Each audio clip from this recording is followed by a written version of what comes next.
কসম কেটে বললাম একটা মিথ্যে কথা বলবো না। আমার ভিডিওটা একটা শেয়ার করেন, একটা লাইক করেন, একটা কমেন্ট করেন, আমি আপনাদেরকে 100 স্টার দেবো।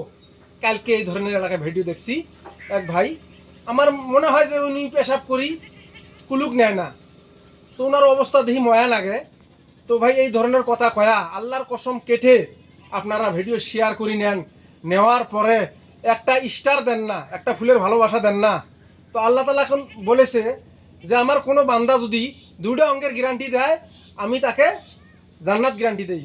এই যে জবান দিয়ে মিথ্যে কথা কওয়া আর লজ্জা স্থানের হেফাজত করা, এই দুটো অঙ্কের গ্যারান্টি যদি কোনো বান্দা দেয় আমার আল্লাহ তাআলা জান্নাত গ্যারান্টি দেয়। তো ভাই একটা কথা বলি, আপনারা কেউ মিথ্যা কথা বলবেন না। আপনাদের ভিডিও ভাইরাল হোক বা নাই হোক, আজকে না হয় 2 দিন পরে ভিডিও ভাইরাল হবো, আপনারা এই যে আল্লাহর কসম কেটে মিথ্যে কথা বলে আপনারা ভিডিও শেয়ার করে নেন, নেওয়ার পরে একটা স্টার দেন না, এটার বিচার কি হবে আপনারা বিচার করেন। তো কেউ এই ধরনের মানুষগুলোর কাছ থেকে ভাই আপনারা সবাই দূরে থাকবেন, সবাই দূরে থাকবেন ইনশাল্লাহ।